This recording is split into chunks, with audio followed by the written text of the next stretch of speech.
Are we truly alone in the universe? Years ago, I saw some bizarre lights in the sky, and my curiosity was piqued. This led me down a rabbit hole to discover who these visitors might be and where they might come from. On my journey, I found out that many other people were having these direct encounters with beings from other dimensions, and that I too could communicate with them directly.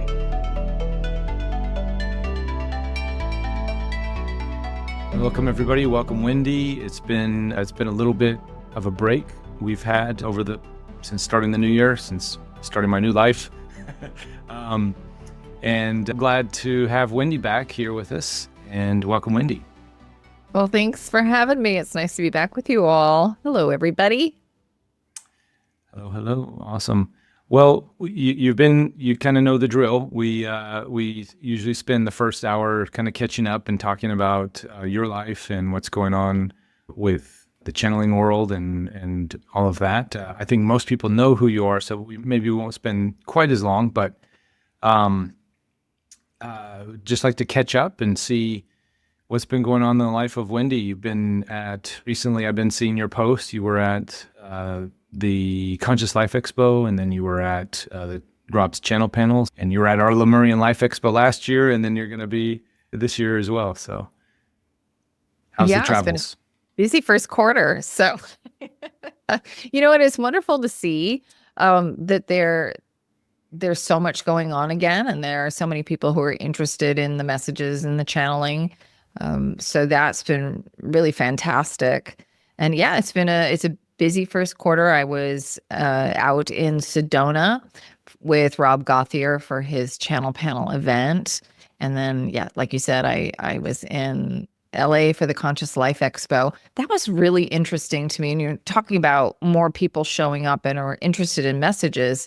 The first time I did the Conscious Life Expo was in, I think, 2006. It was 6 or 7.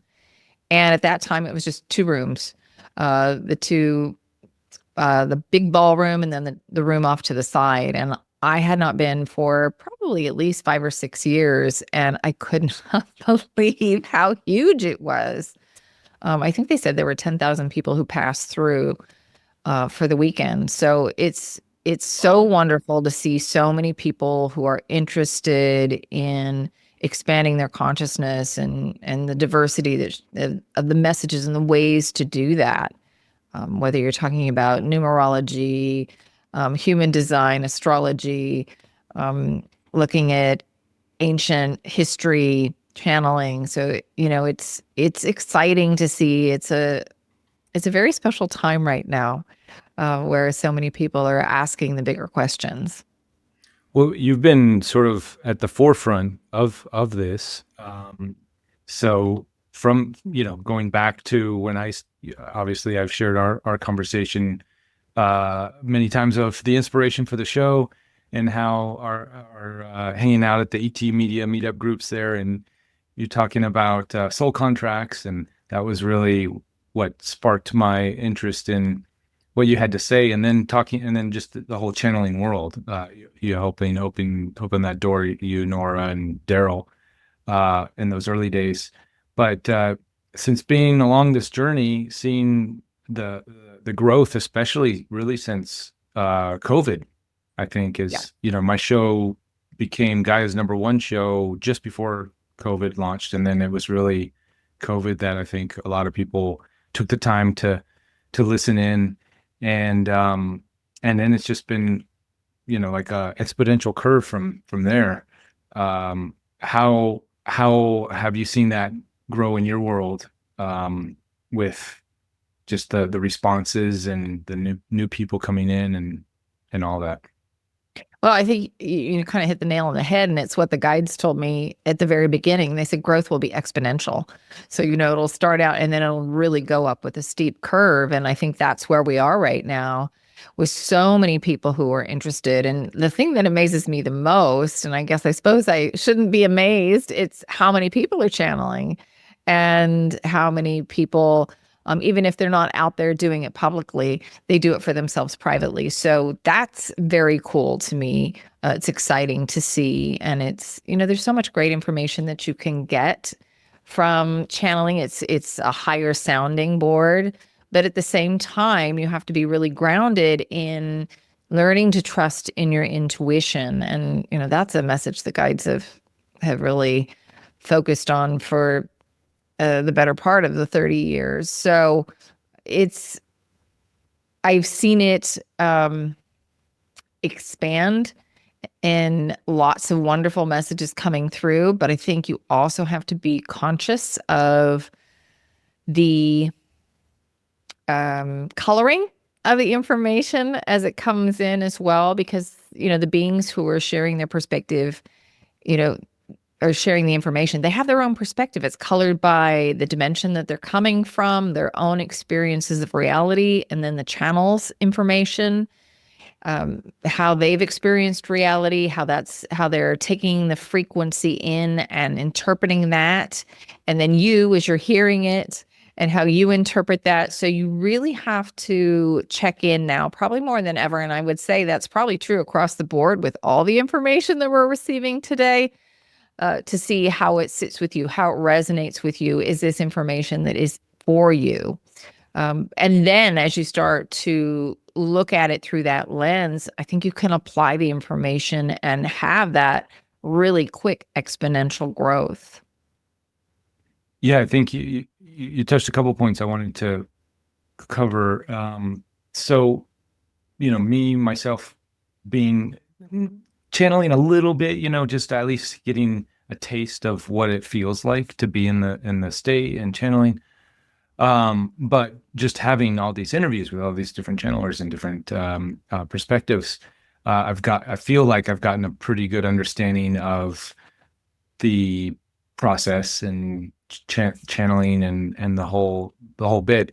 But it from my perspective, and I wanted to get your perspective on this, it is those filters, the individual belief systems, the vocabulary of the individual, the beings and the energies that they're connecting to. And there's so many different variables and factors that come into play for each individual who's doing the channeling in that place, that I think a lot of people who are new to the phenomenon are not weighing all those factors in, so to say. And they're not using their own discernment and filters to understand, okay, I'm receiving a message here and there's a lot of complex things happening and I need to, pick the pieces out that work for me, and it's not the gospel truth, so to say.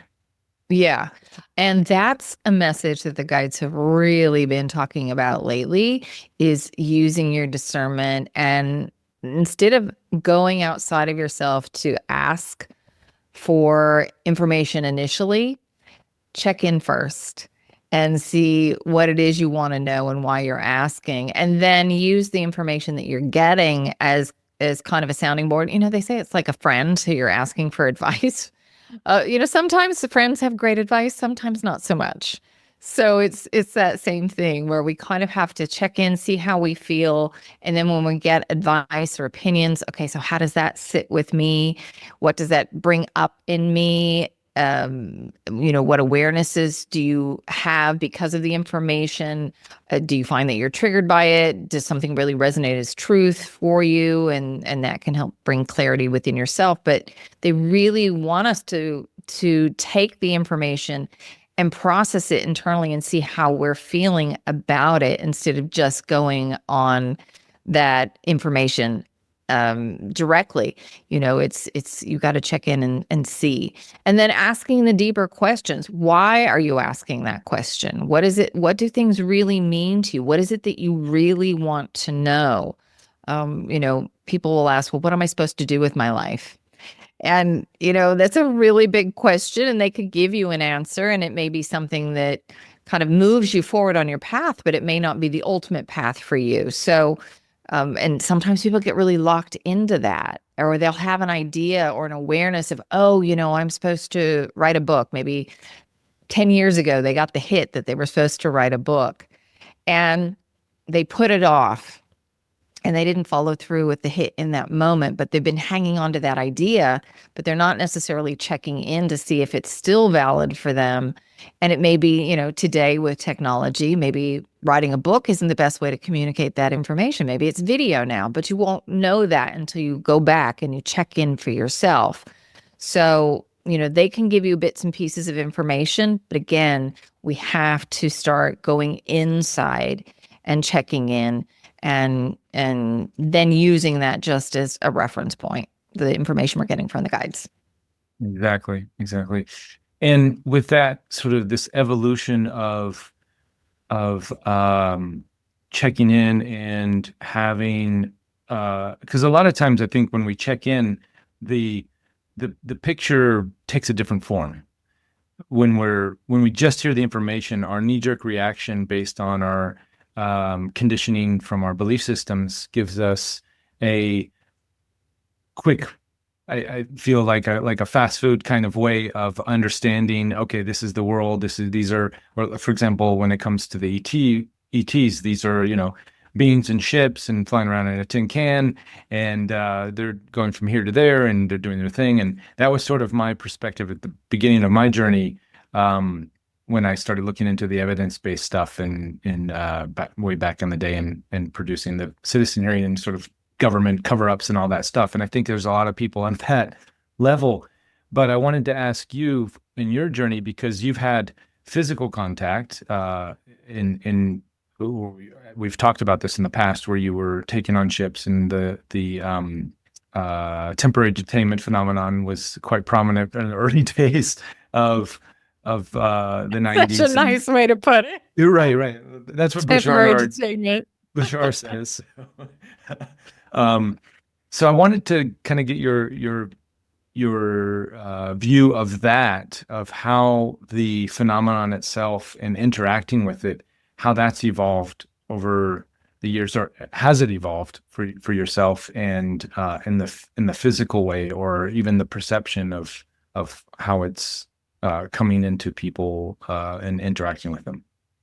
I think we take it in a way that we can handle it in the moment. So for some of us, we have the images of what ETs are supposed to look like based on the films and things that we've seen, and that's comfortable for us. If we had a being standing in front of us who looked vastly different than that, for most of us, we go into shock. So I think we take it in the bits and pieces that we can digest it, and then over time it will grow and it will expand.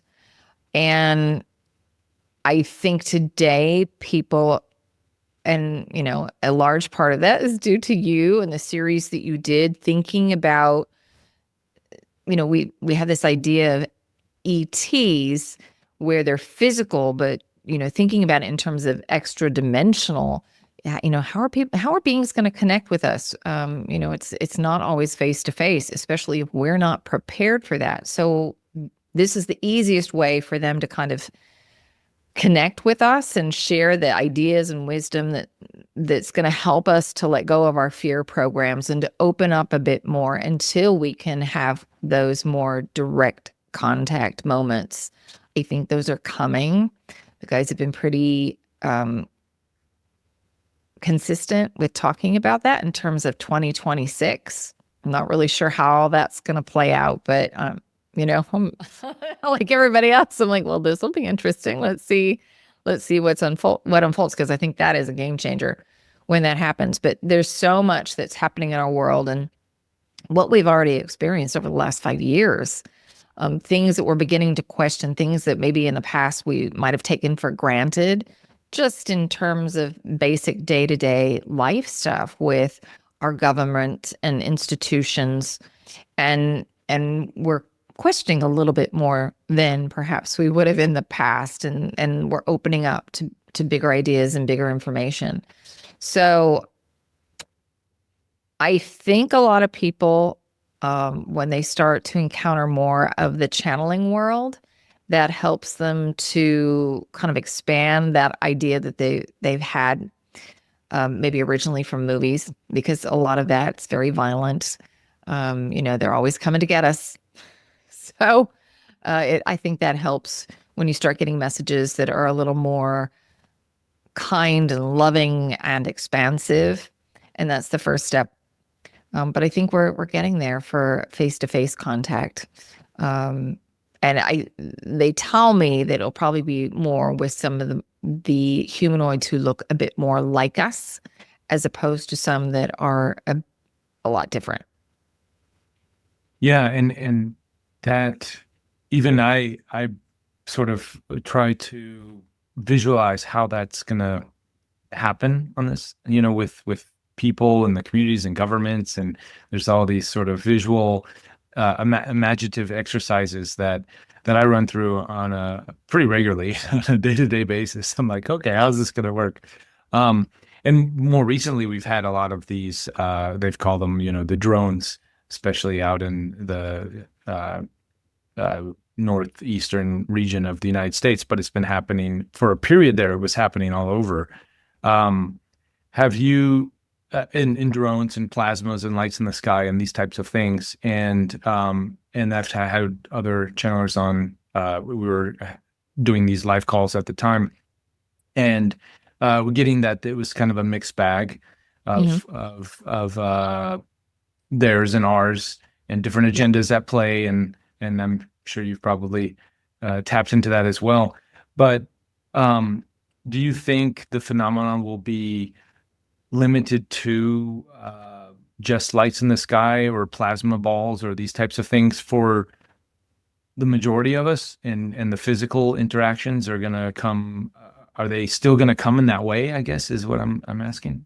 I think it's more direct. I think it's more like mothership where it's undeniable. Okay. So I think it's kind of like the cat's out of the bag. There's no more hiding it. There's no more, this person says they saw a ship and we can kind of make fun of them and dismiss it. Right. I think it's one of those things where here it is. There's no denying it. So, and I think, and this might be something you want to ask them about. I'm hearing. Oh, where'd you go? I had a stool. Okay. Uh-oh. I think I hit the thing on the side. Okay. So what was I telling you? It's You're more getting beamed down. I did. Not beamed up, right but down. beamed down. I think my foot hit the pedal.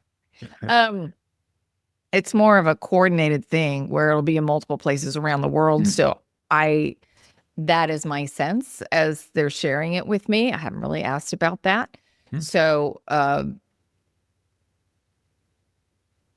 can already hear some of it. So yeah, I think this might be something you want to ask them about, but they're just saying that,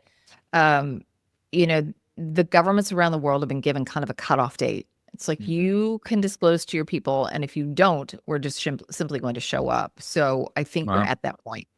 Wow. Okay. Yeah,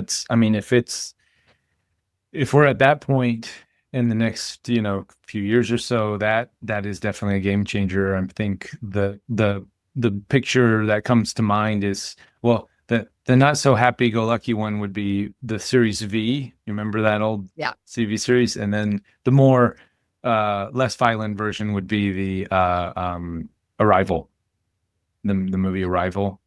Yes. Did you see that? A long time ago. Yeah. Okay. So they say they're not sure how it will play out. It depends on how the governments choose to disclose the information. So if the perspective is one more of war and we have to defend ourselves, and that's more of a manipulated event. Right. Yeah. If it's a little lighter than that, then that's more of an authentic connection, because that's probably the easiest way to say that. Maybe they'll have another way of putting that, but it's kind of which path are they going to take? Are they going to continue to try to control and manipulate, or is it time just to simply move forward? But again, the piece that the guides always go back to is use your discernment. Higher isn't better. It's just different. Yeah. So, they're not here to save us. They're here to support us and share information, but they're not here to do it for us. And it's important that we stand in our power. And that's where the Pleiadian Collective has spent the majority of the time that I've channeled them, really focusing on how to get us in our power, how to use our discernment, because that's what they're interested in. And really that is ascension. Yeah. in right now with all of the different news cycles and this lack of trust in government, and we're really sort of restructuring our belief systems around our day-to-day lives, having to uh, compared, just to 10 years ago, or especially 20, 30 years ago, there was this sort of viewpoint, I think, collective viewpoint that we can trust the governments, we can do this, we can operate in this way, and everything's going to be fine. And now everybody's, who do I trust? How do I navigate? And there's a lot of that questioning, um, and and then within that, there's a lot of manipulation on new levels. Obviously, the using technologies and um, video technologies and psychological technologies and things that they've done in the past, but really ramping it up to try to pull on the heartstrings of humanity to sway them one way or another. And from one perspective, it looks like we're just deeper down the rabbit hole than we've ever been, as far as being manipulated and tugged on and pulled every which direction in this the separation that's been going on with in political arenas, and not just political, but just it seems like even communities are being pulled apart in so many different ways. And when you take the bird's eye view, it's like this is all just, people subscribing to different beliefs that they're being force fed through, social media or the television. And with all of that happening, I tried to imagine a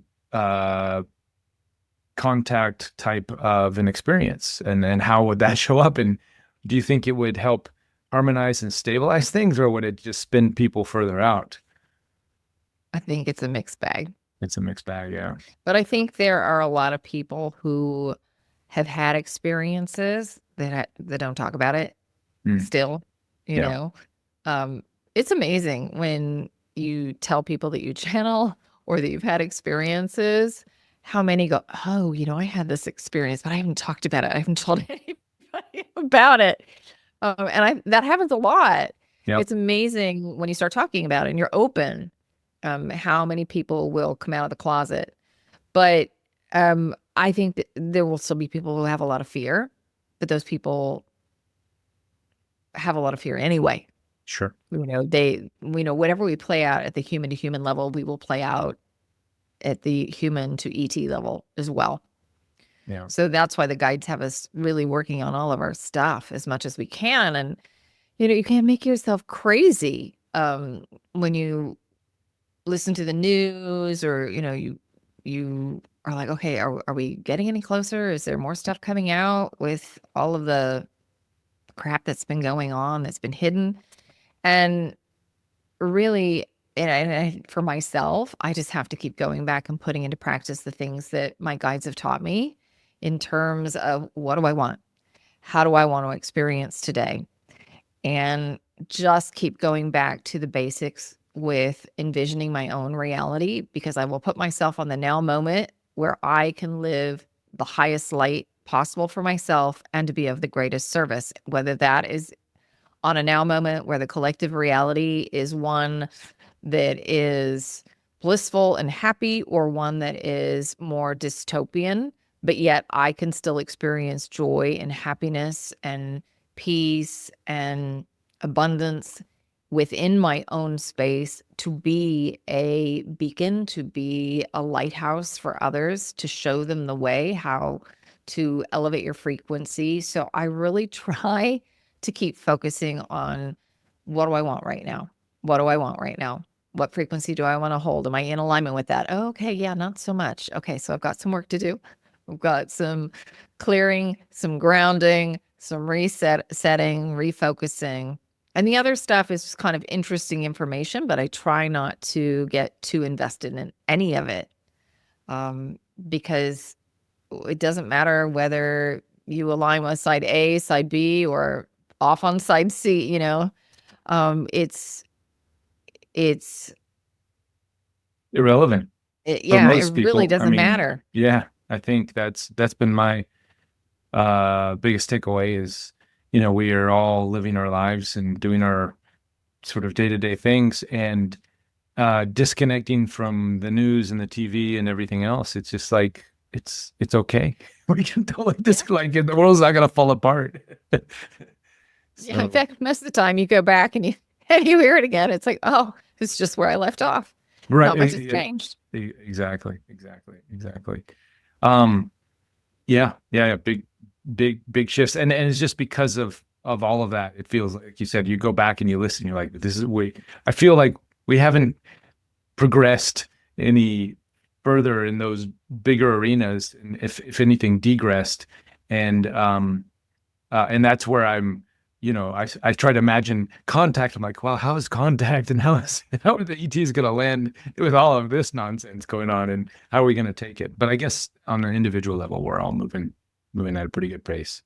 Well, and sometimes I think when you're looking at that big level, it's that game is being played out for the masses, where people, there's such an extreme in frequency. You've got some people who are in some lower vibrational states, where there's some who are trying to awaken and bring light to it.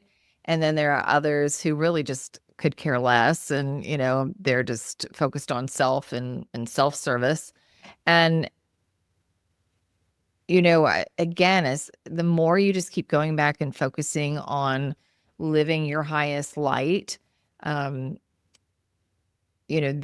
I think, kind of the secret to it all. And both sides are spinning, trying to bring everybody to their way of thinking. And I think the thing to do also is, if you do tune into that, notice how you respond. Do you go into contraction anywhere? Do you get triggered and activated? Because that's the goal. That's the piece that you have to pay attention to, because that shows you where you're still running some of that lower energy and what needs to be healed within yourself. So you can use that as a mirror to help you to see what may not necessarily be something that you are conscious of. And I mean, I will do that. I'll see what's getting triggered when I open up to some of that information as it's coming in. And that helps me to see, oh, I'm still holding on to some, control issues, or, there can be some persecution stuff coming up, or whatever it is. But I do pay attention to how I feel when I'm looking at the bigger picture. Right. Yeah. I think that's great information that we can all take in, is to tune in with ourselves when we're tuning in on the outside. Has it come in on the inside for us? And then how do we navigate through that? Perfect. Beautiful stuff. Well, we are going to be seeing you in person in this summer, in Shasta, again, returning for the Lemurian Life Expo. And we just got our website launched today. So I will put the links and everything down here in the chats. But I don't think we've done a live call since then, actually. I was gonna ask you, how was it? How was last year's Lemurian Life Expo? And then we can get into what we're gonna be doing for the next one. It was very special for me. I had not had a lot of information come through before the event on Lemuria, and I'd never really connected with any Lemurians. And before the event, I was putting together the workshop. I said, well, what do you want to talk about? And they kind of gave me a little bits and pieces, but it didn't give me the whole thing. And usually they'll give me an outline and a flow, and the details come when I show up and I channel, but they weren't giving me that. And that was very uncomfortable for me, because I'm like, okay, well, I kind of would like to have a little bit of information. And they said, no, you just need to show up and be present. And so I really had to trust in that. And right before the first time I went on for main stage, I went back to one of the rooms and was just kind of grounding and centering and doing a little automatic writing for myself. And as I started, the Lemurian Collective came in for me, and they had never come in before. And they said, we'll be with you today. So that was really special. And then when I did my workshop the next day, Again, it was one of those things where they, up until the night before, the guys were giving me just the final pieces of information, and I still couldn't see exactly how it all fit together. So when it was a channel workshop, and when they gave it to me, it became so clear. And when I finished, they said, "This is a book. It's the 4 pillars of Lemuria." And the Lemurian Collective came through during that workshop. So it was very, very special. And their energy, the Lemurian energy, was so heart-based. In fact, there was so much love and appreciation. It triggered everything that was kind of unlike that within myself. It was a bit overwhelming. And I was like, it made me want to start crying in the middle of the workshop. And I was like, you're going to have to step way back if you want me to do this. I cannot function. I'm in the process of clearing. So you're going to have to step back so I can bring the information through. But it was quite remarkable, and just such heart-based energy from the beings who were there. So I am excited to come back, to step back into that energy, to connect a bit more with them. I think, we've got the workshop going on. We're going to look at some of the Lemurian past lives that we've all had, some of the information that we learned from the Lemurian civilization that's going to help us through the ascension process. Yeah, the theme this year is, our sort of subtitle is Return of the Ancestors. So it's the vision that I had was honoring the lineages, obviously the Lemurians themselves, but the wisdom keepers of mostly the indigenous peoples that have kept those storylines going through different traditions and through verbal sharings and whatnot. And many have been lost, but it feels, we have this connection to Lemuria through our genetics and through our history. And it's, most of, as we're finding out on a daily basis, most of our history that we've been told is sort of been, it's not the real so-called real history. And there's different ways to look at that. It's like, are we stepping into new timelines where we're discovering, where it looks like on the surface that we're finding out we had this history, or we're just aligning with these newer histories. But at least in the linear sense, we're finding out we have these connections in physical DNA connections, and it's nice to honor that. It's nice to go back and reconnect and not constantly look to the stars or look out and know that we have these codes and these understandings and this wisdom within us. So what was the name of your workshop? So it's called Remembrance. I have to look it up again. Is accessing terrestrial and galactic records to aid in ascension. So we are going to look at Atlantis. We're going to look at Lemuria. And we're going to also access some of the galactics, because they were here with us during those civilizations. And so we're going to look at our own past life records, the knowledge, the information that is contained within those civilizations that has been passed down through our DNA, to give us another perspective of what we're going through right now. And that's really when you start accessing past lives or genetic line information, you are accessing records that hold a similar resonance to whatever you are experiencing right now. Because just to access information for the sake of accessing it, it's not really helpful. And the soul, there's so much information we can access. The soul's only going to choose to look at what has value that can be applied to this life. So we'll look at those records. Maybe there was a past life where we felt persecuted, and we're still holding that to this day. We're not sharing our truth. We're not stepping into our light because we're afraid it's going to be extinguished. So we're going to look at some of that stuff to kind of help us to release that so that we can hold our highest light. Or how do you have a civilization that works in harmony? We don't really have very many. I won't say we don't have any, but we don't have very many civilizations that exist on the planet today that that work as a group. I think some of the Aboriginal tribes still hold that energy for us as a remembrance in the collective consciousness, but certainly what we see for most of the planet is not that. So we can tap into some of that information to remind us of a potential a way of being, or even what it felt like, so we can start working with that frequency. One of the things the guides are really big on is talking about and working with frequency over form. When it comes to the process of manifestation, you hear everybody talk about, oh, you've got to visualize it, you've got to see it. Well, that worked great 10 years ago, maybe even 5 years ago, but where we're headed, we don't necessarily have a visual reference point. So if we keep going back to the old images, we're going to keep getting more of the old stuff. So they want us to start working more and more with the frequency.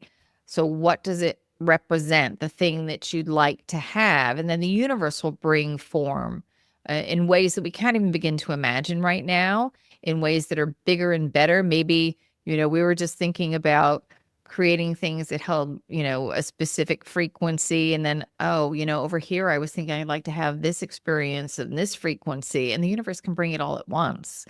It can be in the same package, but if we're trying to figure that out with our brain and what it might look like, we're going to limit it. So they're really big on working with frequency over form. And if we are tapping into some of these records and we can tap into the frequencies that we want to hold and align with, it just makes it much, much easier as well. So I think it's going to be a fun workshop. I'm looking forward to it.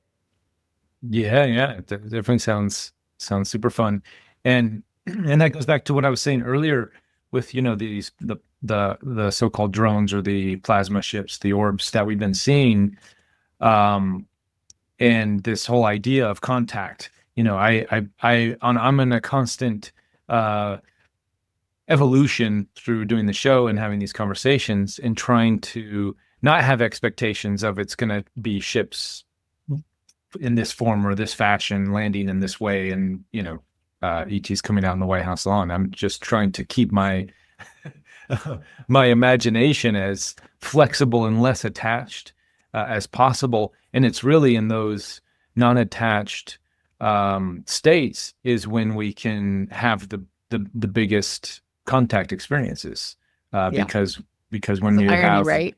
Yeah, exactly. Because you're so hyper focused and you're like looking for that specific craft or something or whatever you're looking for, based on what your program is, right? From watching the movies and all this other stuff, that then you end up cutting yourself off from other ways of it expressing itself in form. Yeah. I don't know if I talked to you about this, but I used to not believe in fairies and mermaids or other sort of like elemental type things. I thought that was all made up.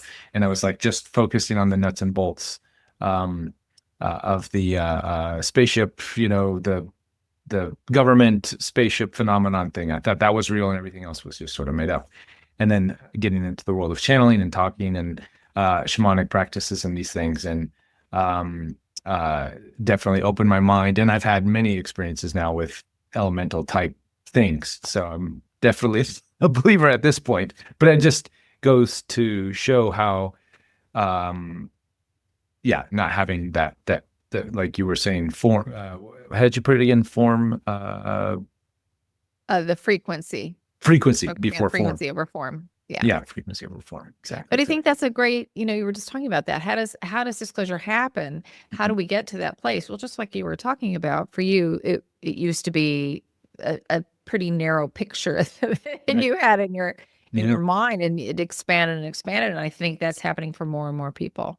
Yeah.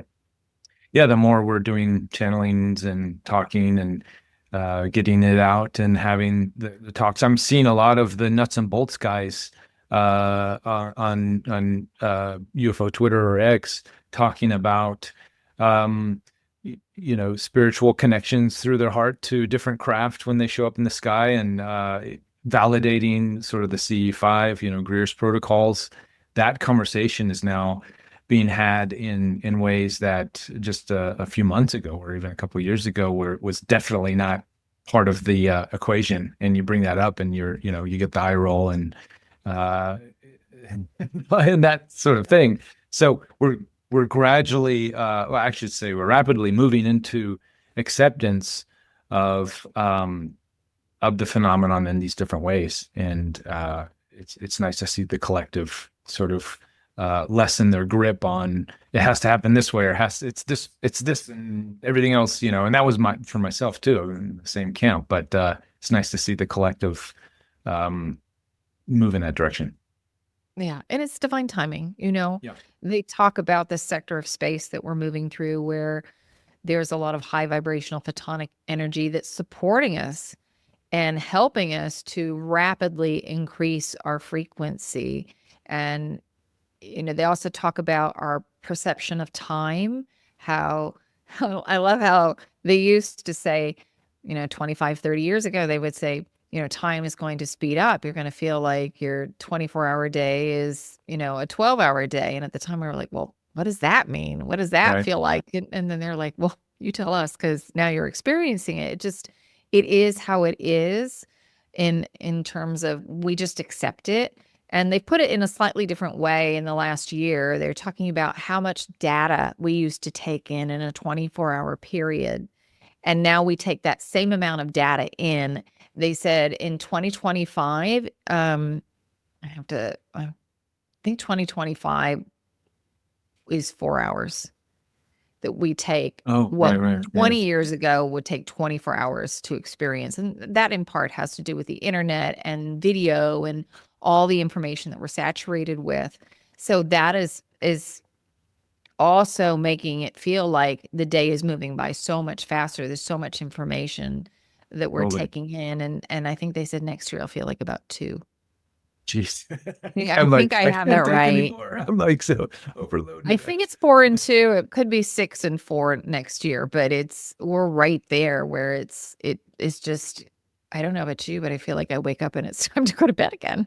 Yes, exactly. There's just not enough time, hours in the days. There's definitely not enough days in the days. But yeah, it's so fast, and I agree. It's just like, wow, okay, we're doing this now. Okay, we got to do that, and I can't put anything more on my schedule, but somehow something fits in there, and we're doing this. Well, that's where we get to expand time, where we really get to play with frequency and flow, because that's what makes a difference in how much we can actually accomplish, how things align. So when we let go of the idea of that control of when we think things have to happen, and we allow ourselves to be present, then we'll have like the hits and the awarenesses. Maybe I'm scheduled to make a phone call later this afternoon, but if I'm present and I have a hit, I need to, go call Reuben right now because I don't think he's going to be around later. And I pick up the phone and do that, and I connect with you. If I'd waited later, then I would have had to leave a message and you call me back. And so things just, we actually make more time for ourselves that way. And it's one of the beautiful things of being present, that we can make those wonderful connections, those happy accidents, be in the right place at the right time, and just get through a lot more. Yeah, it's almost like the less you have in your schedule, the more you get done. And in some ways, when you look back at I look back at things, days that I thought I was going to have a day off, and I'm like, wow, I did that day. How did that happen? And it was just through the synchronicities and through everything flowing, sort of in the flow. So nice to know that's where we're headed. And then you feel less stressed too, because it's like having those things in your schedule. I've got to do this, I've got to do that. And then you just get worn down, where if it happens in a natural flow, it's more exciting to go from one state to the next, or one appointment to the next, and sort of see how it unfolds. So, and then before you know it, the end of the day is there, and you're like, oh my God.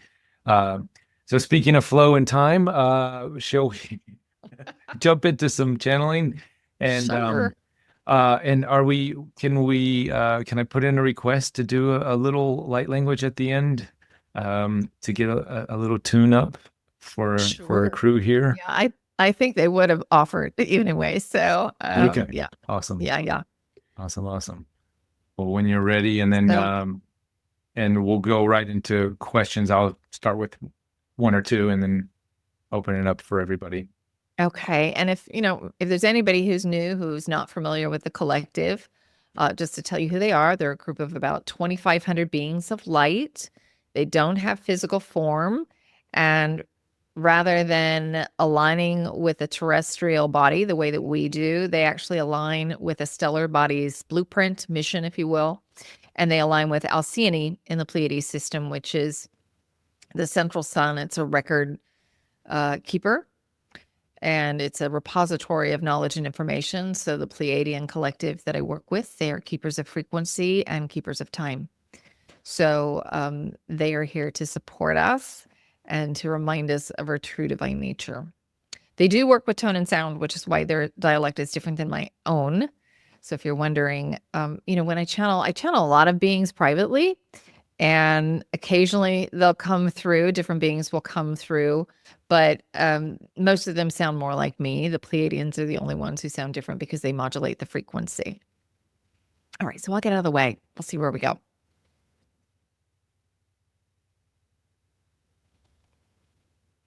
Yes, hello, dears. This is the Ninth Dimensional Pleiadian Collective, and it is a pleasure and an honor to have the opportunity to once again connect with you all.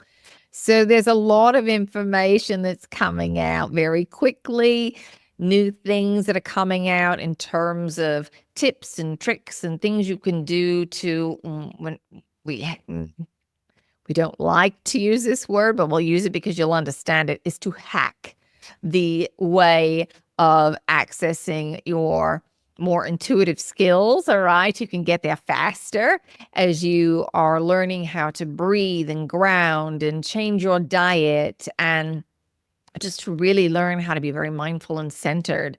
So lots more information that's coming to help you to learn to stay in a centered space, to express your highest light. So we're really excited to see that. And we know that many of you here are saying, yes, well, I've been doing that for a while, but it's going to become very mainstream.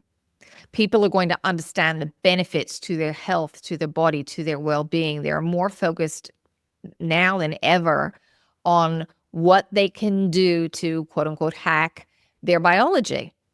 All right, what they can do in order to feel vibrant and well.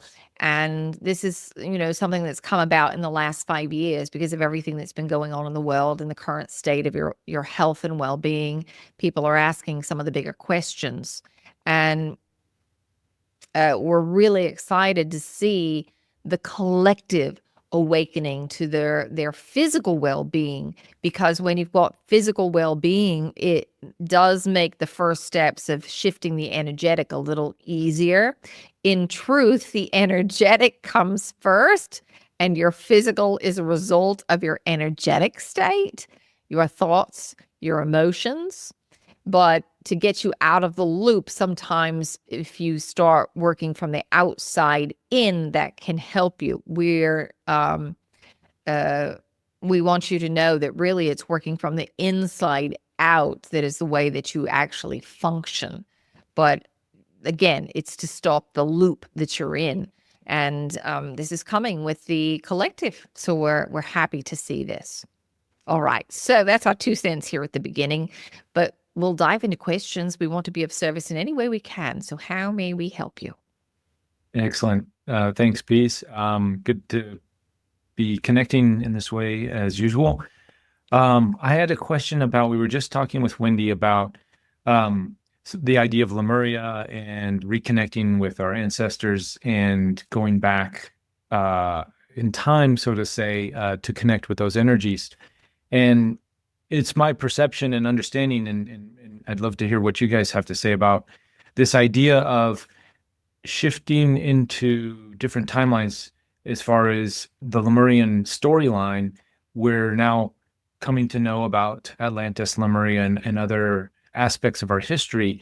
Is it in fact that we are, in a linear sense, it feels like we're learning this, but is it in fact that we're actually stepping into entirely new timelines for example, the past story that we've been told as a collective is, the Earth is only X amount of years old. Humanity's, coming from apes and these types of things. Has that always existed in that sense, or are we actually creating it as we go in real time? I don't know if I'm making sense with that, but Well, I'd love to both. hear your idea.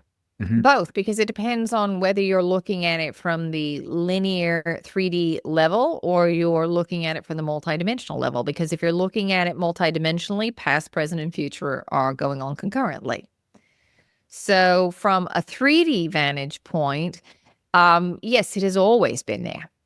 Your history was hidden from you to keep you controlled, but it was there.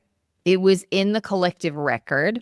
Some of you came in knowing, even when you were poo-pooed by telling your story and remembrances of Atlantis and Lemuria or having different lifetimes of world, you knew it was real. There was a part of you that knew with certainty that existed.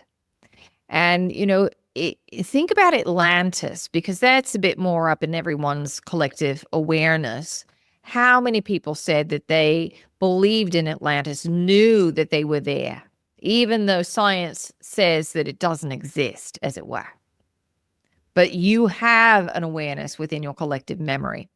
So which version of that story that you tap into may vary slightly based on your frequency and the version of reality that you're experiencing. So let us talk about time and the now moment, because it is important for you to understand that. So every now moment that you experience is based upon a collective frequency. What the collective says is your history, the story that the collective chooses to perceive reality through, and then your own personal history, your personal story. That's a base frequency. So it's those two things. So the geometry of it is a large triangle. That's the collective's version. And then there's a smaller triangle inside of that, which is your personal story. All right. And then on top of that, you can see a little circle. That is the now moment, in which you are focusing your consciousness through that base frequency to that now moment. The geometry and the way that we share it with you is important, because that triggers something within you. And that's why we talk about it and describe it to you. All right. So you can move your consciousness to a base frequency that is radically different, be it the collective's base frequency or your own personal base frequency. So if you can see another sphere, and on top of this sphere are infinite numbers of dots, and each one of these dots is a now moment. And again, remember, there's a base frequency that the now moment is built on. You can go from one side of the sphere completely to the opposite side in a now moment, in a breath. And the dot on the other side can have a very different base frequency to it. So the way that you can experience this and that you can see it as a reality is often in health and well-being. You might have someone who had a lot of limiting beliefs, a lot of anger, a lot of frustration, a lot of stories that they told themselves about their past, and they created a physical illness for themselves. And then in the next moment, be it because they may have had a near-death experience and they brought more information from the other side, or their soul just decided it's time to release, it's time to let it go, and they told themselves a different version of the story, which created a vastly different base frequency from which to construct their body to experience reality, because your body is constructed out of the energetic, which is your thoughts and emotions. So when you radically shift that, then the body changes and you can have instant healing when you go from two things that are radically different. This is what you will call a miracle. It's just a shift, a massive shift in the base frequency that you're standing on. Now, in any given moment, you can move to something that is radically different but most of you will stay within a frequency that is pretty close to the previous moment's experience. And you will string them together and give yourself the illusion of a timeline. Timelines don't really exist. So this is how you work in terms of moving back and forth between now moments and different base frequencies. So as you are having this particular experience, we're having this conversation, for the purposes of the conversation and the story and the base frequency that your now moment is built upon, you may access knowledge and wisdom of a version of Lemuria or Atlantis that supports the frequency that you are exploring in this now moment. All right, because every decision you make, whether you go left or right, that is a different now moment. That's a different dot on the surface of the sphere. All right, there are infinite amounts of dots. So even in Lemuria, whether a choice was made to go down path A or path B, that's two different now moments. So which version of the history and the story are you going to choose? One that is in alignment with the base frequency for the now moment that you're standing on. And that can change from moment to moment to moment to moment to moment. This is also sometimes why you will get information about how something in the past was experienced, all right, in terms of your history, and it felt very, very true. And then you'll hear something that is slightly different. Well, some of you might have a remembrance of version A, all right? You have this in your current reality, the Mandela effect, where some of you recall history being different. It's because you shifted to a now moment where that base frequency was different. All right. So again, whether you're talking about Lemuria or Atlantis, it's the same kind of thing. All right. You will take the information that is important to apply it to this now moment. Now, you are accessing more of your ancient history to remind yourselves of a time where you had the ability to access your intuitive skills, gifts, and abilities, where you worked more as a collective, at least in the higher stages of these civilizations, the higher aspects, the earlier stages, where there was more a focus on the collective well-being, and the personal well-being came about as a result of the collective being well. And this is where you're moving into. And you can start to access some of that energy, but also you have the ability to go forward, to go to higher versions and expressions of yourselves in the future where it has played out that way. There are now moments where it doesn't play out that way, and there are now moments where it does. Base frequencies where that is the expression. All right. So we want you to start imagining connecting with those frequencies in the future where it's already been done and embodying that energy. What does that feel like? Oh, that feels really good. All right. So have a sense of that. So you don't just have to go to the past. You can also go to the future and bring the awareness of that frequency to this now moment. All right. Does that make sense? Did we answer your question? Yeah, I think so. Thank you. And there are just a couple points in there. The base frequency, it feels, the collective is loosening its grip on the older stories and coming to these realizations.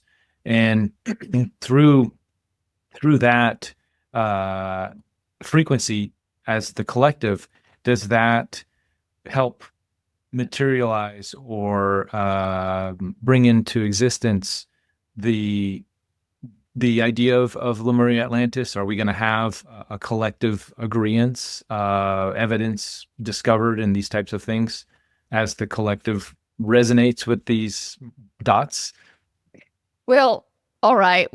This will blow your mind. Okay. So it's not that the collective is really awakening per se. It's that you are putting yourself on a now moment where that is the reality for the collective.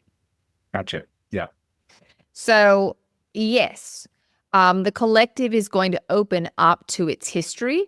All right, where we see most of you, at least those of you we're having the conversation with, you're going to a now moment where that is the reality, that the collective remembers its history. As you open up to your galactic community, a time on your planet where you interacted with other galactic members of this system, and you remembered your true divine nature. All right. So, as you start to remember your true divine nature, you move beyond the caps, the frequency caps that have been placed upon you, and you start to access multidimensional information. And at that point, yes, you remember Atlantis, Lemuria, Sirius, Orion, Arcturus, the Pleiades, Cassiopeia, Andromeda, Lyra. These are all systems that you played in. All right. And that becomes part of your awareness.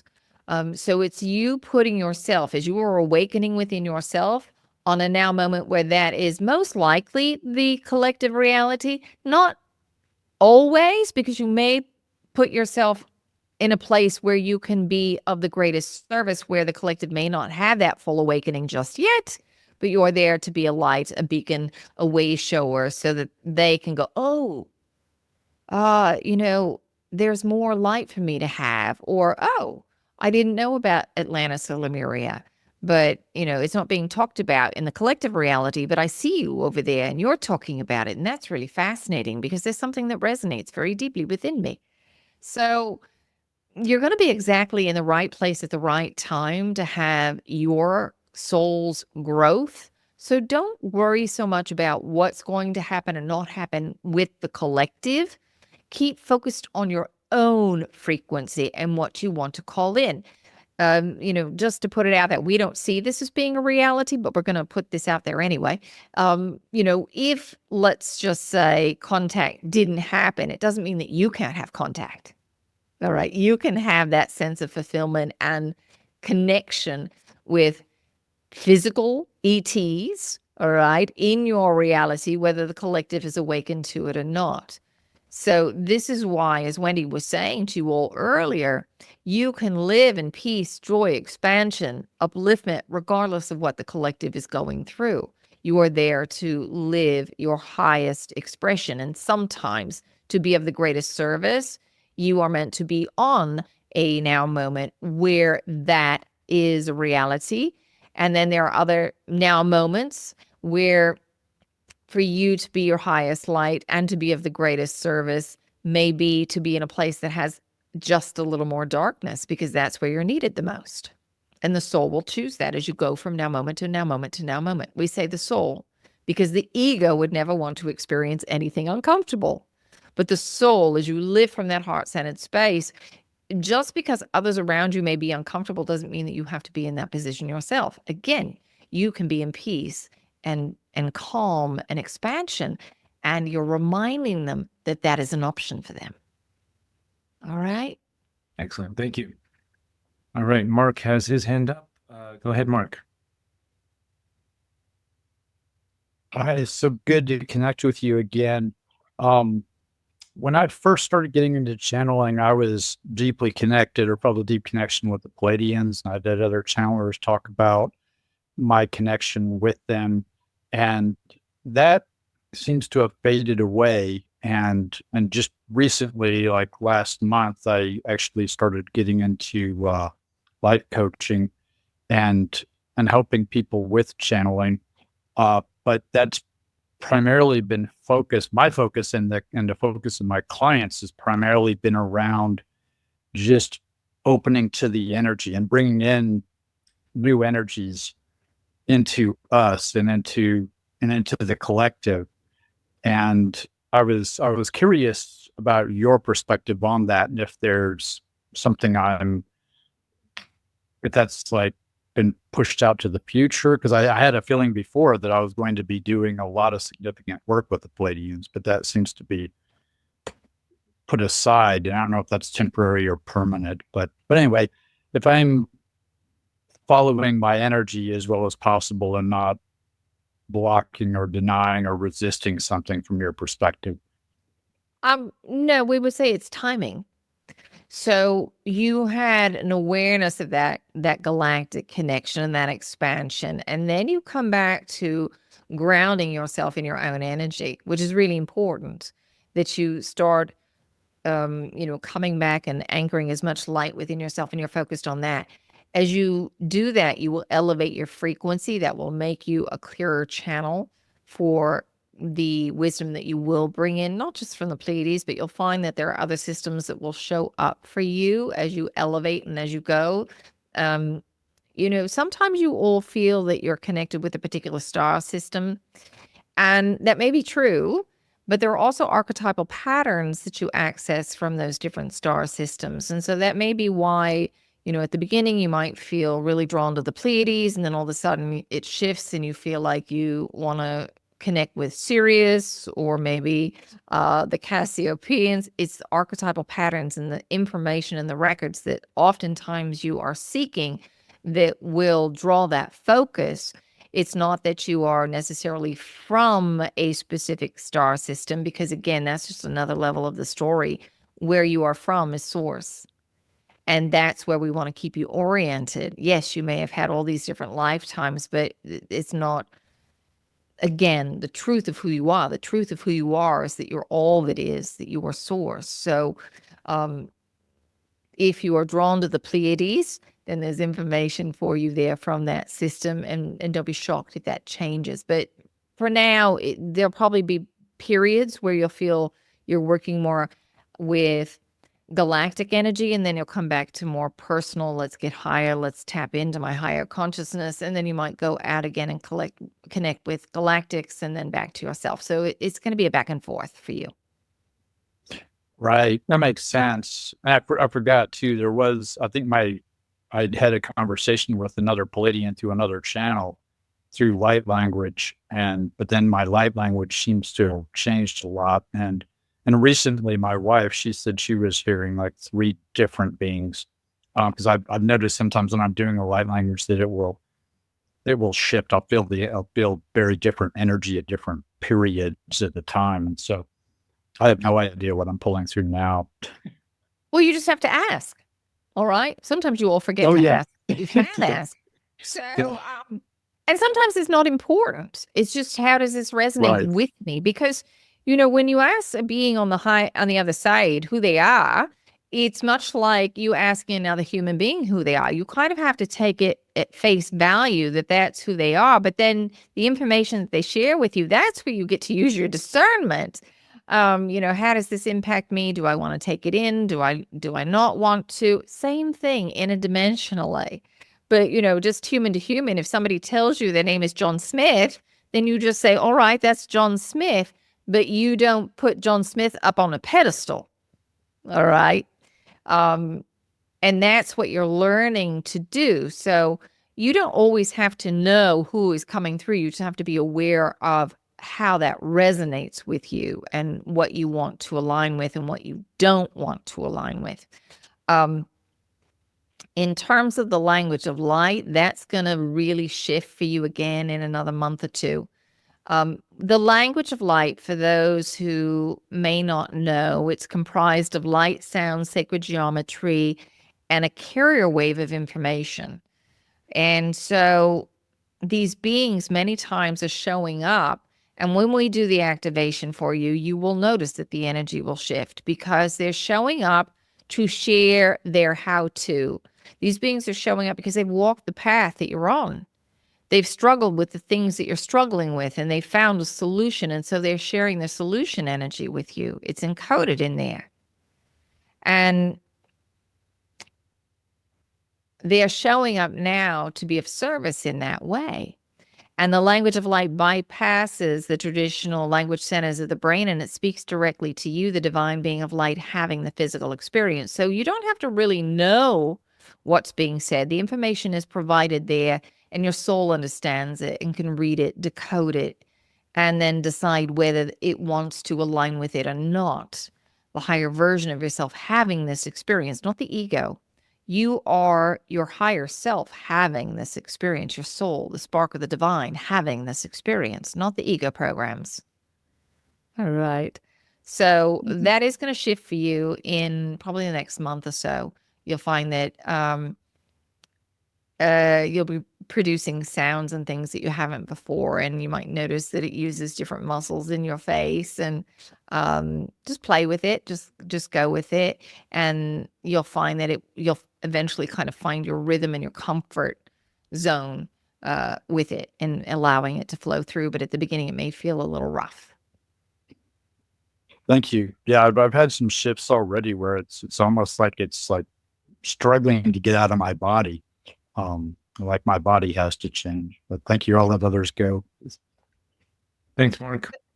That's not unusual for you all, that, as you go through your own development, you'll take it so far, and then you do have to make some shifts within yourself. There's more inner work to do to elevate your frequency again so that you can hold higher resonances and allow new information to come through you. Thank you. All right, Lisa, go ahead. Hello. Hi, Peas. Greetings. Hi. It's so lovely to speak with you, and thank you so much for supporting us. So you mentioned that we can expect to have contact. I've been hearing this for a while, but we can expect to have contact from our cosmic family, in the coming next few years, which is amazing. But speaking particularly about what you were describing as the human collective, what we're moving into, is that the fifth dimension that we're moving into? Eventually, yes. Yeah. It's moment to moment creation. And so now, as you're learning to stay present and be in flow, you will do that all the time, but you're not there just yet. You're going to be getting there. You probably aren't going to be in your fifth dimensional level and maintain that frequency in your fifth dimensional form until after contact has been made. Right. Okay, cool. That was my question, is when, are we going to experience that in our lifetime? Because I mean, it's my dream and it's so exciting, but I don't want to die. And then it's like the next generation that experiences, I want to experience it myself in this life, So what's the fear that underlies that? Oh my God. What's the fear? It's just, I'm so sad that I don't feel that connection to source creator, So I know that's where okay, you go ahead. want to put your focus. Mhm. That you can have that here and now. To the soul doesn't care whether that happens or not this lifetime, because the soul already knows what it's like to be connected. So when you hold so much energy and we would say an attachment to that as becoming an outcome, there's so much want and desire that's so strong that's beyond just a point of focus where you'd really like to explore. There is a bit of an attachment there that's really important. It's subtle and it's sneaky. All right. But we want you to have an awareness of that, because once you let go of that, as Wendy was talking to Reuben about, it's letting go, that once you finally do let go, that's when everything can really happen. Yeah. Right? Yeah, for sure. Yeah, there is definitely an attachment, and I know that my soul already knows what it feels like, but I want to feel it in this human body. So, okay, I will work on letting go of the attachment. Thank So you. you can approach it. I'm curious to feel what that would feel like in the human body, as opposed to a need to feel it. Does that make sense? Hmm. Because that will create two different results vibrationally. A curiosity will allow you to manifest it. The need, because there is an attachment, there's some sort of story that you've told yourself around it, will keep you in the story. And the story generally is some form of lack, limitation, or separation. By not having this, by not going through the ascension process, I must be doing something wrong, or I must be failing, or there's some past life stuff that's in there for you. Atlantis specifically. All right. Oh, yeah? Failed then. We've got to get it right. Got to get it right this time. Does that make sense? Do you understand? Okay. So I'm asking, I'm curious, what would it feel like? I'm just making a note of that. Yes. To feel connected to source. Well, that you can just simply feel. Think of something that makes you smile. That's connected to source. Right. Okay. But if you want to to imagine what it would feel like to be in the infinite now Yeah. and sustain your presence in the infinite now. Right. That You can ask for that. Okay. Infinite now. Okay, great. And then the Atlantis thing was interesting too, but okay. I'll let That's you tied in. That can be something for you to explore, to Yeah. sit down as a curiosity, to see as you connect with that what surfaces, and then as you get the information, see where does this play out. There's either something that you are playing out, some form of lack, limitation, and separation, some belief, some limiting belief, might have a different mask on it in this lifetime. Or there's a skill and gift or ability that you had then that you want to bring back online in this lifetime. So that can be something that you can play around with in your visioning. All right, just set the intention that you are going into the records and you're accessing knowledge and wisdom that will support you as you are moving higher in this particular life. All right. Okay. Thank you so much. Bless you. You as Thanks, well. Lisa. Thank you. All right. Bruce, go ahead. Okay, thank you. Greetings, Peas. I'd like to go back to talking about the hacking our biology to enhance our well-being. In terms of the now moment, what my understanding is that, like, considering 2 points, and 1 point being like fears and angers and an old story, the attitudes that are holding, a point. And I've been dealing with health issues. I'm in my 5th week of COVID. This is my 3rd bout of COVID, and my angst and my frustration is elevated, to say the least. And I've been focusing on a lot. I figure, okay, what is this experience for me? What's there to be gained? How does it serve me? And it's kind of like an enforced retreat, daily, just contemplating and stuff. And I'm trying to envision wellness, and it's elusive. But in the meantime, I'm focusing on what am I afraid of? What energies are holding this disease? And I'm connecting with visions of past lives of drowning and of explosions and of cave-ins and of suffocations. And I'm going back to those beings that died, those versions of me that died, and like being with them in the moment of death and saying, you're not going to die alone, brother, and I'm here to take you home, and take myself home. And hopefully that makes something better. But What a beautiful gift. well-being to me is still elusive. So I was wondering if you share any comments on that.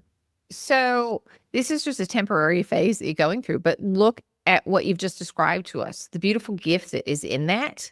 Yeah. You're connecting to those. So what if the entire point of you getting sick was to get you to connect with those lives and help those aspects of yourself? It's a high price to pay, but it's a beautiful gift. Yeah. Well, is it really to the soul? Oh, Well, we'll tell you, no, it's not. But to you, you Yeah, want correct. to feel Right. better. You're here, you're talking with us, you're better. yeah, Okay? I'm functional. Yeah, right. Yes. Yeah.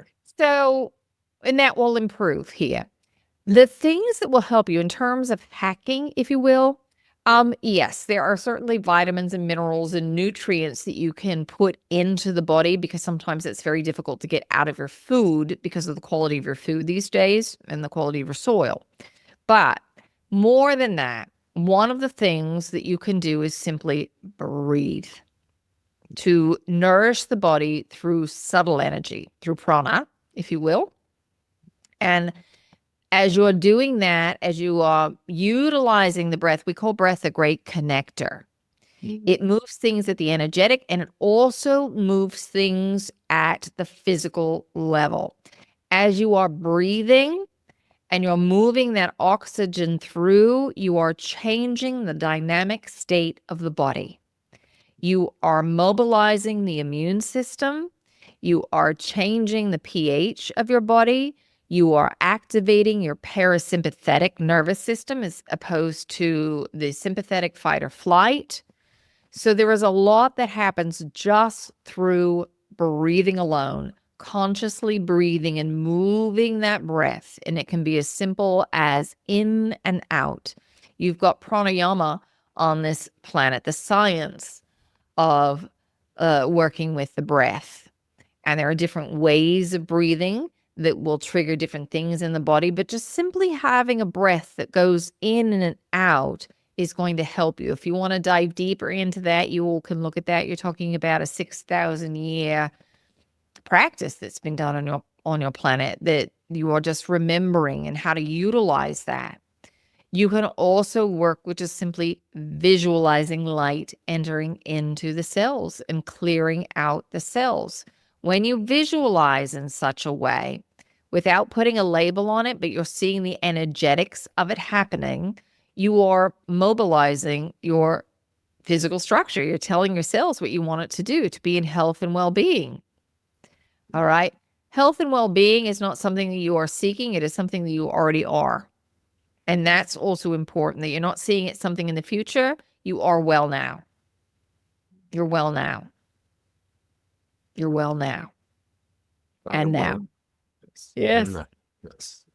And we know, especially if you've had something chronic going on, it's very difficult because the mind is so conditioned to focus on what's broken. It can be very hard to feel like you're out of that rut.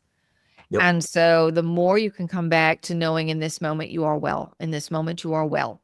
The body is divinely intelligent. It knows exactly what it needs to be doing. It's always, if you're giving your nervous system a break and allowing the parasympathetic to be the dominant aspect of your nervous system that's running, and you're breathing, and you've got water is going to be something else that's going to help to inform the cells. We'll talk about that in just a second. But if you're doing that, then the body can heal itself pretty rapidly. Now, water can be programmed, as you all know. You can put well-being on the bottle, all right, or just hold the water and imagine well-being, peace, strong immune system, whatever you want. And put the water in the body, and that will help you as well. Keep it simple. It's really not complicated. Yeah. And you all think, well, there must be all these things that I must be doing. Breathe, have plenty of water, and if you can get the nutrients in, great. But just stay as present and heart-centered as you possibly can, because that's what keeps you present. That's what allows the full force of source to flow through you that will heal the body. When you go into judgment, when you go into attachment, when you run any of those programs of lack, limitation, and separation, you are cutting off half of source energy. And if you want to be well, you want to experience health and vitality, you need that full force of source to flow through you. That's being present in the heart. That's being in the now moment. Great. Gotcha. Thank you. You're very welcome. Thanks, When we Ruth. do the language of light activation, we're going to include a little bit in there for health and well-being. So you can go back and listen to the activation, or you can imagine connecting to the activation again. That will also help you. We'll send a few beings your way to help as well. Oh, goody. Thank you. My Excellent. pleasure. Thank you. All right, Michelle, go ahead. Hello, Pete. Greetings.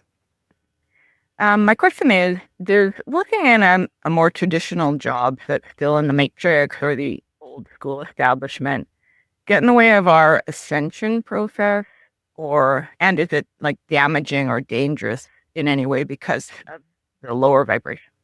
No, it doesn't have to be. It depends on the resonance that you hold. You may put yourself in a place where people are perhaps a little closed-minded, but as you show up, you don't have to be spouting your beliefs, but as you show up in your heart-centered space and you express as much grace and kindness and compassion as you possibly can, that has far-reaching effects on everyone around you. This is what we mean when we say that, sometimes as you're living your highest light, you'll go to some of the darkest places because that's where the light is needed. And, sometimes that's in a more traditional workplace. If you're getting caught up in the drama of that, then just have an awareness that, I'm getting caught up in the drama around work. Come back to your heart center. Even in what may be perceived as a more spiritual vocation, the drama still happens, you can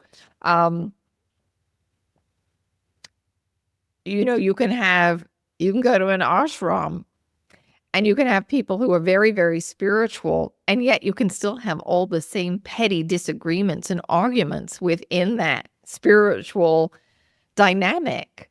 All right. So it's going to happen no matter where you are for you to have that kind of experience.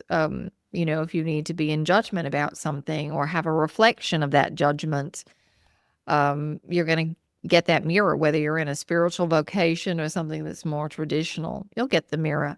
But again, the idea here, the highest expression of your light is where you all are aiming for, whether that means to be of greatest service, you're in the ashram, or to be of greatest service, you're in the traditional job. Does that help, dear? Thank you so much. Yes, helps a lot. Thank you. You're very welcome. All right. Thanks, Michelle. And we have Ben is up. Go ahead, Ben. Greetings to you. Greetings, dear. I'm not sure that I have so much of a question. It's probably just more of a clarification, because you started with this fascinating topic about the base frequencies. And from my understanding, I've been working along with a hypothesis that what we determine as healing is essentially energetic alignment, and that the physical aspect that we look at towards as healing, as you so rightly say, is based in the energetic form first and foremost. So when I heard you speak about the base frequencies and aligning with the moment where there is the base frequency where that condition doesn't exist, it really supports everything that I've been considering and researching to this point. So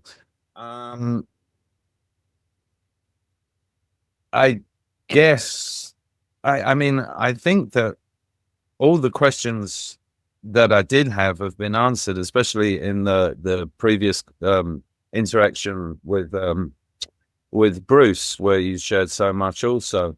But I wonder if you could expand a little more upon the base frequencies, and why would it just be for the purpose of evolution of the soul that a human incarnating would align to a base frequency that supports chronic disease and illness in that way? Because to the soul, it is an exploration of duality, of density. And how do you know the light but by contrast? You need something to compare and contrast, and that's why you're playing in a dimension of duality. Because you may have a sense of light, but if you know what dark is, then you have a real appreciation of the light, or a way to compare and contrast it. So souls will go and explore the lack of light, if you will, to fully know the light. That's part of the setup. That's part of the game of duality. True healing takes place when you release your attachment to a polarity, to see that what you deem as light or dark, they're both two sides of the same coin. They're both part of source energy, opposite extremes of source energy, and you can't have one without the other. When you have that recognition of that neutral standpoint, that's when you have healing. Healing comes out through the release of judgment. All right? Because as we said before, when you judge something as being good, bad, right, or wrong, you want to make yourself separate from that thing that you don't like. If you have an attachment to something, that means that you have an aversion to something else and you want to make yourself separate from that other thing. Both examples, you are cutting off half of source energy. So if you want health and well-being, you have to accept that even the dark things are a valid exploration of frequency. It doesn't mean that that's where you want to go and explore or that you want to condone that. Some of it is rather dark, and there's some very dark things happening on this planet. It's going to be very hard for a lot of you to wrap your brain around that an individual could do such heinous things. But again, it gives you a greater understanding of the light as well. And well, we don't want to go down the rabbit hole. So there's a lot more we could say about that. But when you can accept it as being a valid exploration of frequency, you're not making it good, bad, right, or wrong. It just is. It's a neutral position. Then you bring it back into your awareness of wholeness. And that means you allow the full force of source to flow through you. And that's where you all are moving towards. That's fifth dimensional existence. The release of all judgment. All right. And you go and you explore different aspects of frequency, but you do it without judgment. So now, go ahead. No, I was just going to clarify that when we're holding on to judgment, anger, bitterness, such feelings, it obstructs the universal energy flow through us. Yes. Yes. Yes, because you're saying I'm angry. Yes. I don't like this thing over there. I want to be separate from it because I don't like it. I'm bitter about it. I want nothing to do. All right, so you're trying to make it separate. And in reality, you can't do that.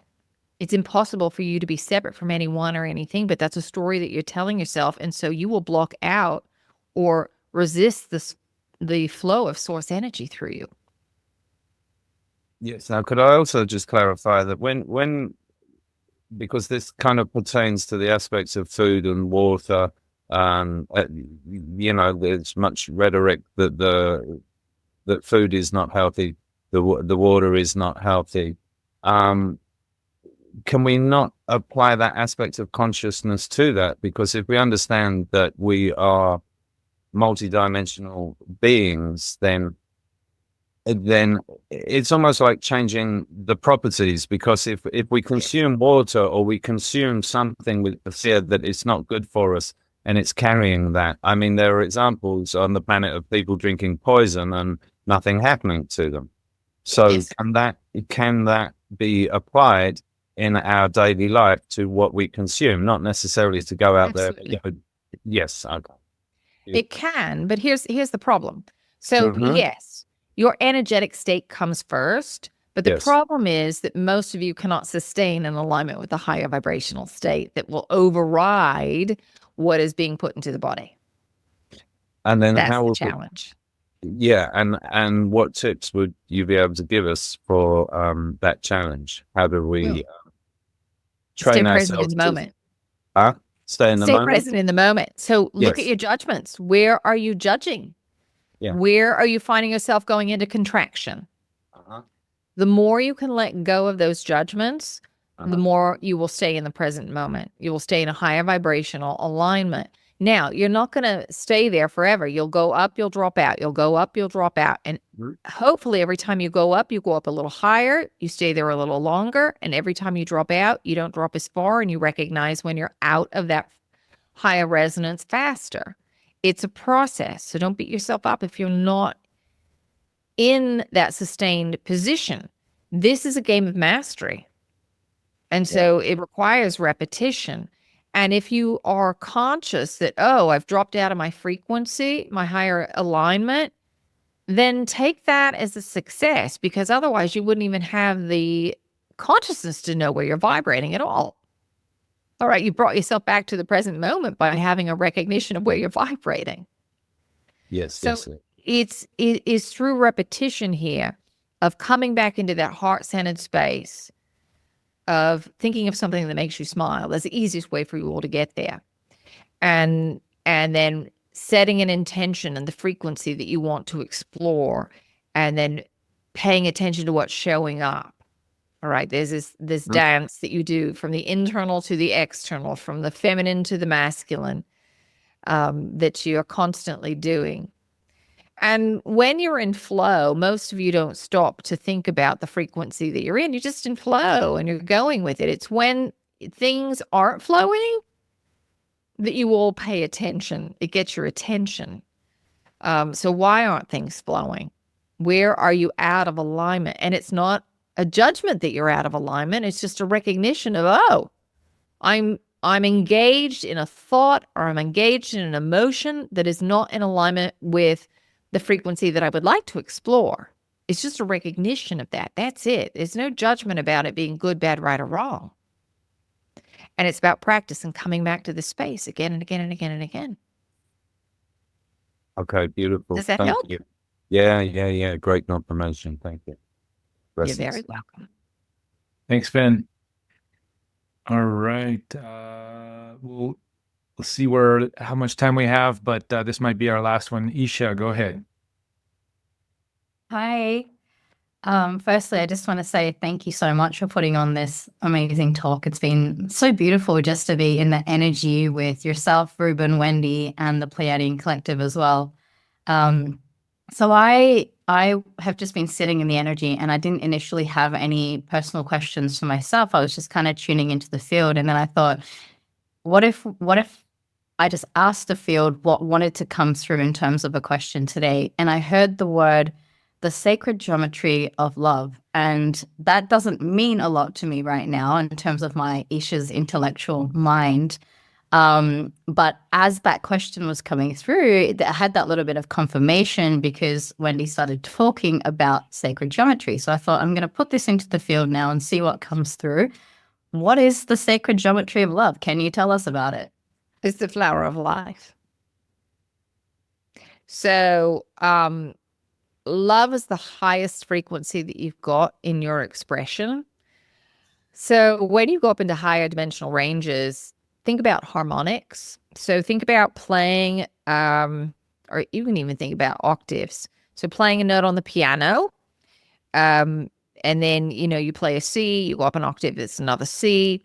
But as you go up, you are working with harmonics, and it gets richer and more expansive as you go up into the higher dimensional ranges. So your expression of love and how you experience it is the highest resonance that you have on your planet, unconditional love.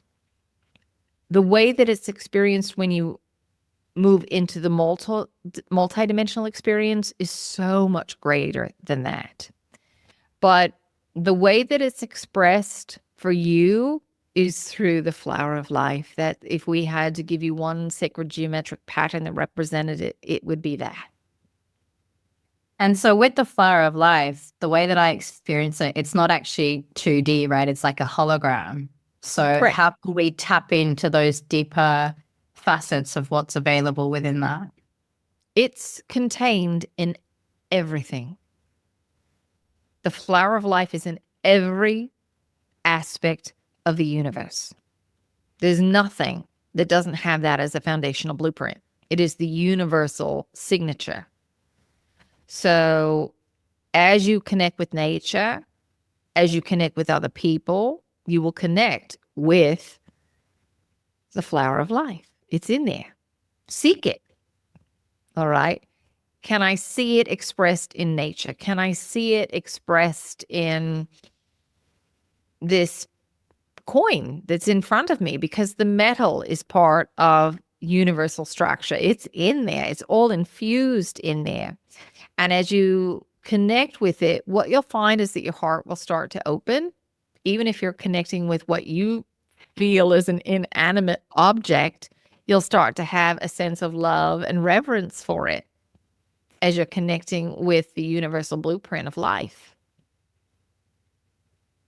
That's so beautiful. Thank you so much. You're very welcome. Thanks, Isha. Okay, I'm gonna squeeze in one quick question, then we'll go into the light language.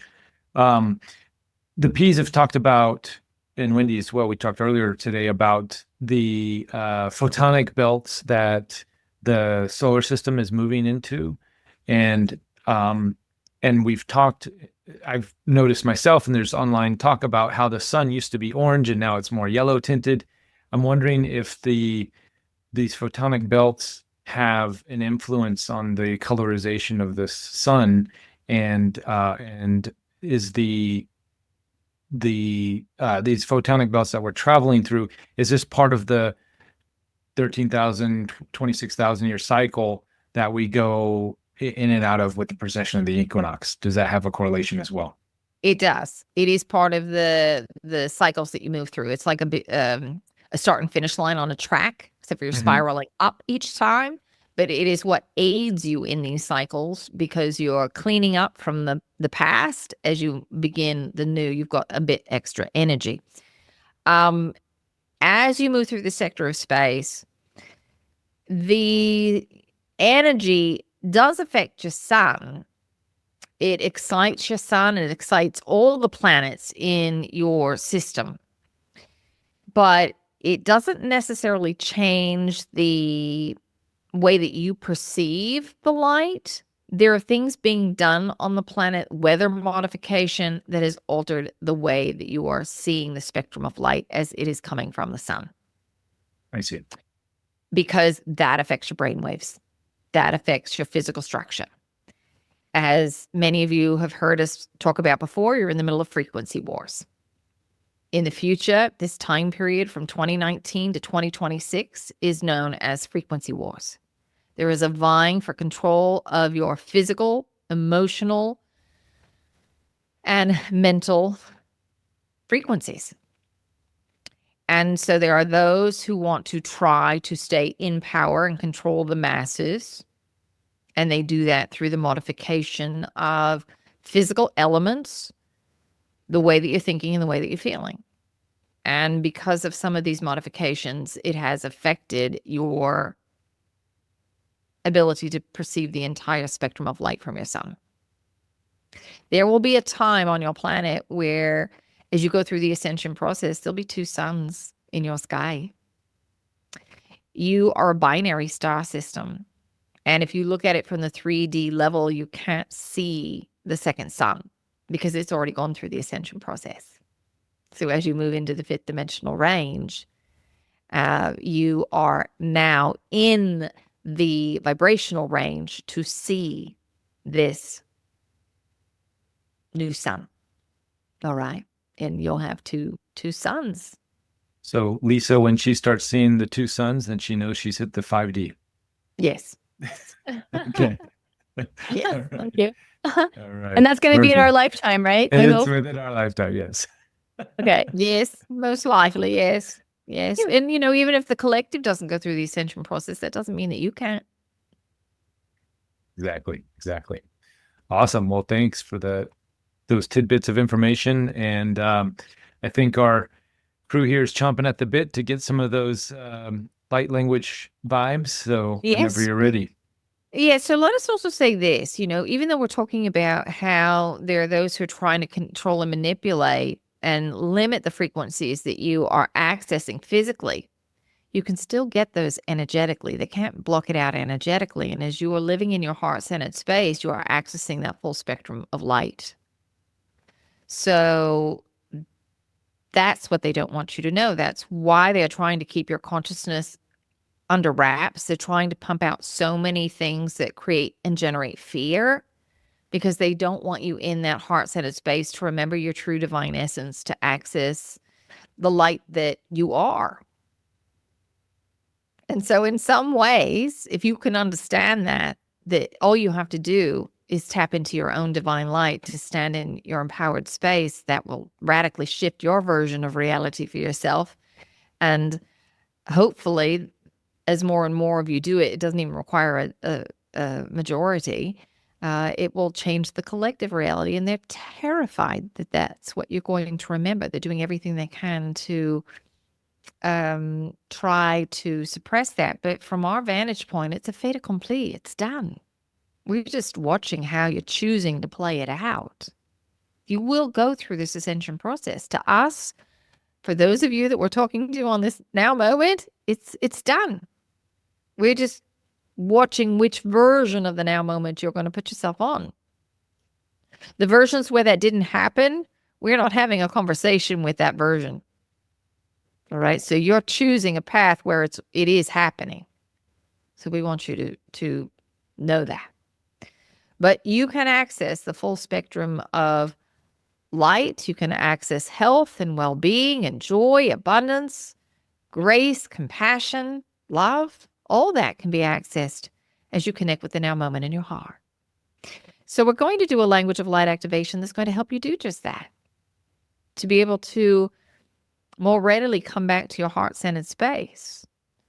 To recognize that oftentimes you're getting caught up in a story. The story that's just in your mind. It isn't always the way that things are. The amazing thing to us is that if you were to go back and watch a moment as it unfolded as a third-party observer, there would be so much that you would see that you didn't experience in the moment. You say, oh, well, I took what that person said in this way, and that really wasn't what they said at all, but that's what I heard. And, oh, they didn't say that. I forgot I even said this. There's so many things that in the moment you will not perceive or perceive in a skewed way.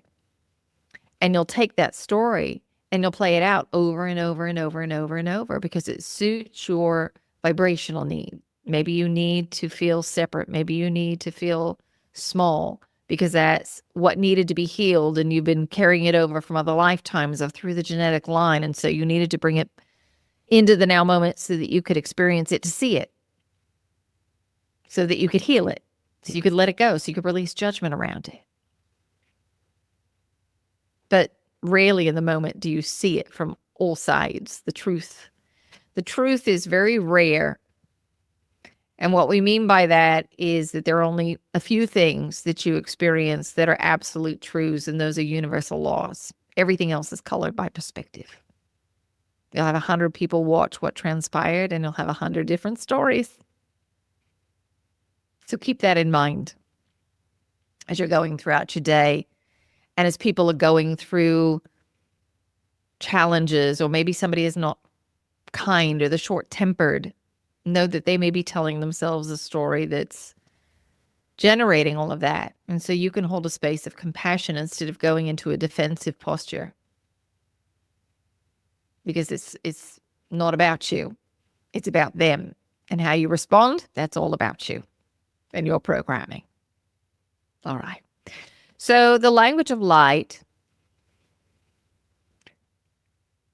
as we speak it, we are helping you to find a frequency. We're not doing anything to your own energetic field. You're doing the shifting and the movement. It is there as a reference point. So think about it as somebody playing a note on the piano so that you can sing that note. Most of you don't have perfect pitch. And if we ask you to sing a C sharp right now, most of you couldn't do that. But if we play that note on the piano, you say, oh, that. Yes, I can do that. So that's what the language of light is helping you to do. And as we speak it, you'll notice that different beings will come in, the energy will shift. You don't have to know who they are because, in fact, it can be hundreds of beings coming in at once from different star systems. They're all blending and braiding their energy together to show up and be here. There's nothing that you need to know or do. Just receive the transmission, and we'll have Wendy talk about it when we're done. All right? So we want to do this to help you stay present, a little healing energy in there. And we're also going to throw in a little clarity, that you have clarity in the things that you want to know about, that you want to learn about, things that you need assistance with. All right? Take a nice deep breath.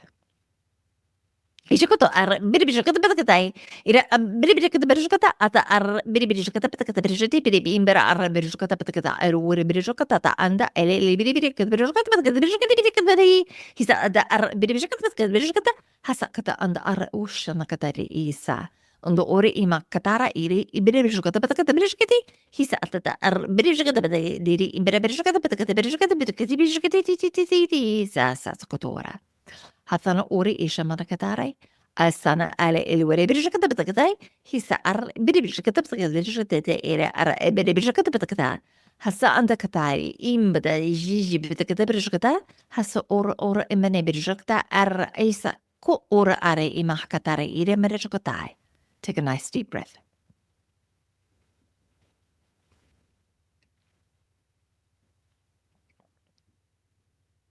Indo ora imene mirijotto to umre birijokata bada isa jije bere birijokto iri imene birijokata tite hasa ora e bere bere birijokata bada hisa ada ar bere birijokata bada hasa ada de isa jiji bere birijokata bada era bere birijokata bada hasa ar birijokata bada isa sa ora birijokata bada era ar birijokata bada ti para kotur bere birijokata bada hasa ar abirijoto ora ar abirijoto bedekati hisa ar abirijoto bedekati hasa katai.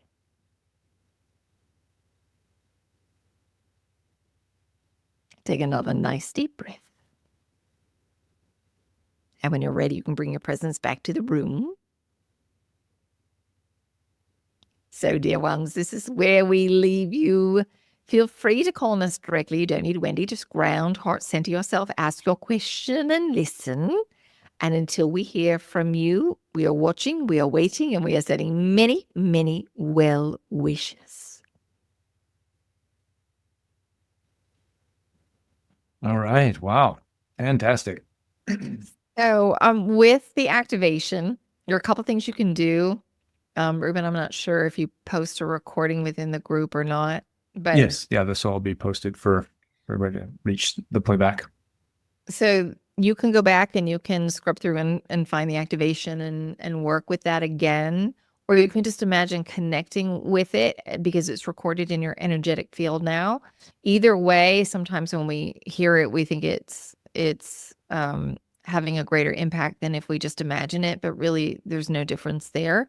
And typically the guides recommend that we do it 3 times a day for 3 days in a row because that gives us an opportunity to get a sense of what that subtle energy feels like so that we can align with it as we're going about our day, and we can recognize it as it shows up. It may not be in a form we expect it in, but we recognize there's something there for us. There's an energy that we're seeking. So you probably want to work with it. This is a guideline. 3 times a day, 3 days in a row. You can work with it more or less often, follow your intuition. And then as we do this work, you want to make sure that you drink plenty of water. It's going to help to move the new frequencies in and to release anything that no longer serves us. Excellent. Well, thank you for taking the time to share with us today these amazing messages. I know, I think I'm seeing in the chats, a lot of people got a lot of minds blown. My mind was blown a few times with as much as I do these interviews and new information comes through, and it's always fascinating. So really appreciate everything, sharing you and the piece. Oh, well, it's my pleasure. So thank you for having me. And it's great to be able to connect with everybody. Absolutely. And looking forward to the Lemurian Life Expo. So just so you know, guys, that's August 7th through the 11th. This year in Mount Shasta, and I'm excited because it's going to be during the Lionsgate portal. Last year we did it during the summer solstice, and we're moving it a little bit this year because for the Lionsgate, but also during that time, Shasta will be open during the solstice. We couldn't go all the way to the top, and I know Lisa Royale and others will be there. We'll be doing some contact work and all kinds of workshops, and Wendy, looking forward to your workshop. I'm really looking forward to it. Can't wait. Hopefully we'll see some of you there. Yeah, hopefully. I know I see a few faces that I already know will be there. So absolutely. And we'll go ahead and bring this one to a close today. But we'll keep it open for just hangouts because we haven't done that in a while. So for now, thank you, Wendy, and we'll see you in Shasta. Sounds good. Bye-bye, guys. Bye. Head to interviewwithed.com, click join, and let your curiosity lead you. Understanding that exploring these new worlds and concepts can make a positive difference in our personal lives and together as a collective.